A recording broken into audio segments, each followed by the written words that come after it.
Hey everybody, and welcome to another edition of Voice of the Voices. I'm Ansel Young, and today I'm joined by Krystal LaPorte. How are you doing today, Krystal? Good. How are you? Doing great. A little tired. It's been a great weekend, but I got here right after class got out. I went straight to the airport on Thursday, and then I have to be back Monday. So it's all been kind of a whirlwind. There's a lot of people here, so it's been really overwhelming, but fun.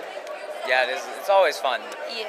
But then you always need like a little bit of time afterwards to kind of Unwind. Yeah. And so I'm gonna try to take a nap on the plane tomorrow because it's like one of those things where you're like, I am so tired, while I really want to sleep, I want to be down here a little more just because you want to see everyone's costumes and just watch everyone hang out and make friends, and it's really cool.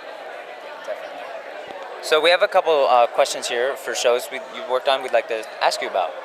What was it like working on The Ambition of Oda Nobuna? It was really, really fun. I really liked it. I really liked Sengoku Basara, and I've seen other shows in the same like Sengoku era period, so it was a really funny twist on it. I thought when I first was like looking up, I'm like, okay, so this is who I have, and it's a girl this time because historically Akachi Mitsuhide, my character, was the Oda Nobunaga's best friend who later betrayed him and he killed him. So I'm like, why is she cute? Why does this work out? So I looked it up, and I thought when I saw the images it was going to be like Battle Girls Time Paradox and just a TNA show, but it is so much more than that actually. I guess the fact that there are a lot of girls is really the only thing that makes it a harem anime. It's about a guy who falls asleep while playing a video game called The Ambition of Oda Nobunaga, and he wakes up in the Sengoku era, but it is like an alternate universe because all of them are cute girls instead of burly men. And so he is instantly smitten with Oda Nobunaga, who is called Oda Nobuna in this world, and he kind of just tags along to help her with her conquest and unite Japan. And so it's really cool because the love story between those two starts like right off the bat, and all of the other characters are pretty supportive of it.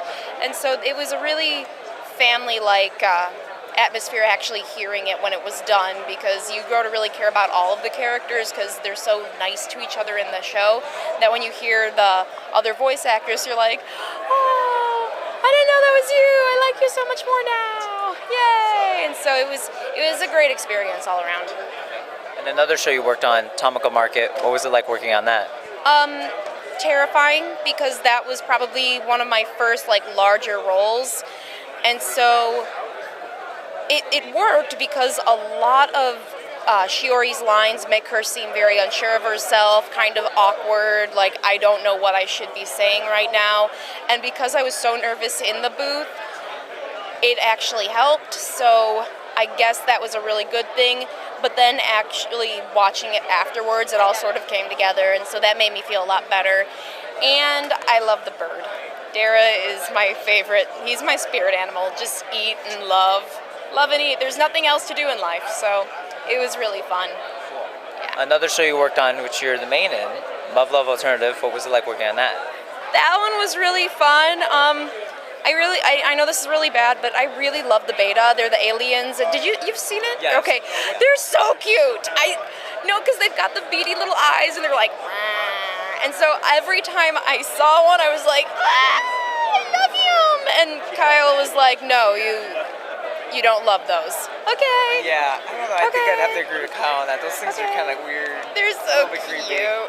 But it was really scary because I set up like acting goals for myself. And so after The Ambition of Oda Nobuna, I sat down and I'm like, okay, this is quite a large role for me to be getting in my first year, I would think. So if that's the case, I'm going to set goals for myself and things I need to improve on from each session.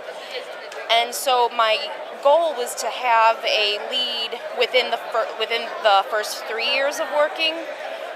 And so even though I was really happy to have gotten a jump start on that, it was also a matter of like, am I ready for this? Can can I do it? Am I going to show up, say 3 lines, and be recast? And so that was scary leading up to the day I actually had to go record it. So between the call to schedule me and the actual day of recording was by far the worst. Actually recording it was good. It was a little exhausting because with school I have to schedule my days very strategically. So instead of doing like several 4-hour sessions, I had 2 sessions and it was like 9 a.m. to 6 p.m. And by then you're tired.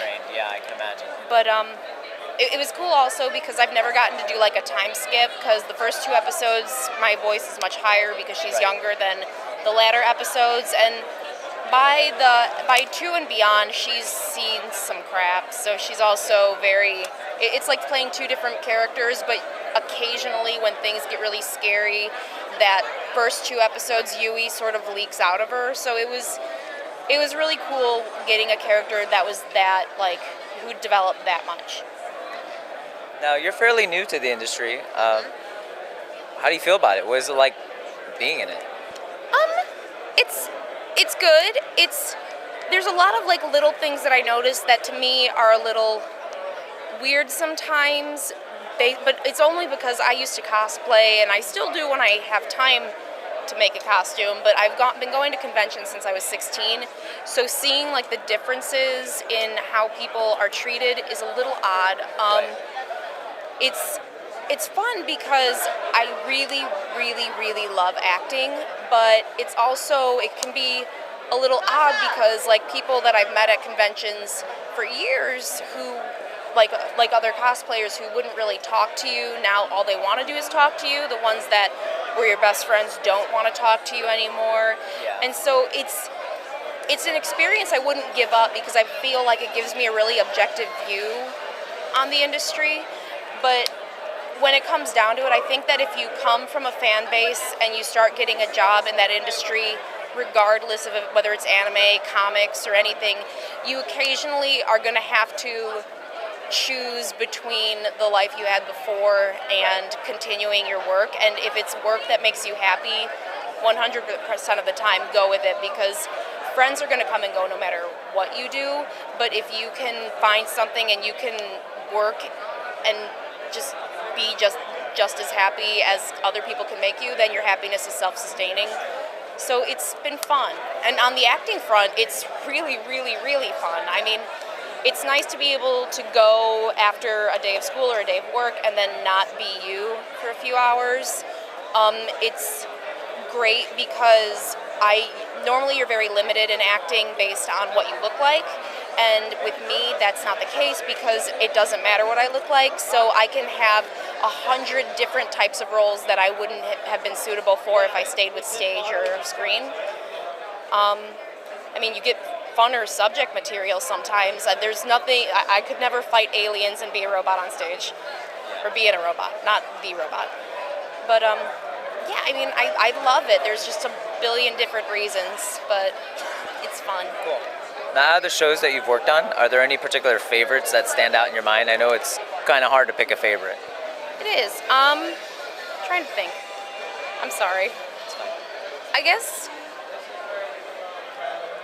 guess not really, because I kind of like have reasons that I like all of them, but they're so different that they don't really I don't really compare them. Like Muv-Luv was really fun because I really love the beta aliens and I want to pet one, but I can't. But it was also like it was such a challenge to do that I actually sit back and I'm like, oh my god, it's over, and here's the DVD, and they didn't recast me, and so, yeah, I'm proud. So I was proud of that. And then I think I had the most fun acting-wise on The Ambition of Oda Nobuna because she had much more, she had, her emotions varied a lot. She would go from being really mad at some points to screaming, to happy screaming, to crying, to like having a breakdown while cooking. That was probably the most fun I had. And then like shows like Tamako Market, I could use that as white noise forever because it's so comfy, you know. And the pastels, and I enjoy watching that a lot.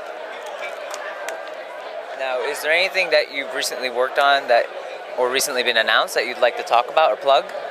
We know there's a lot of NDAs, and we completely understand if there's... Yes, there is. They recently announced the cast because it went up on Hulu and the Anime Network for the third season of The World God Only Knows, which is the goddess season.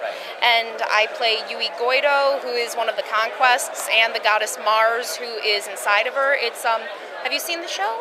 Yes, I've seen both first two seasons. Oh. I can't wait for the third one. Don't you love it? It's really good. Basically, in this one, then, instead of loose souls, they have to conquest women to awaken these goddesses inside of them because they need to reunite them to fight a great evil.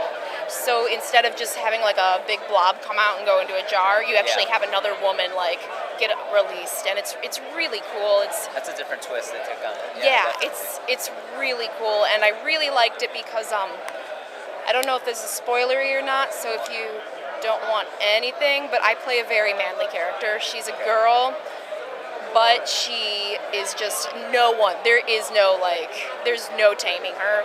So while Keima is trying to seduce her, she's trying to seduce him back, but they're both very manly about it. Right. So they got to figure out a way to make that work. Okay. So it's really funny.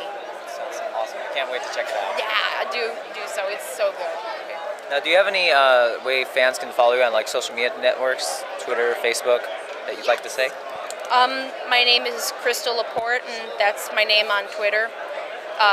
Or the handle is at like Wow Such Crystal because I like Doge.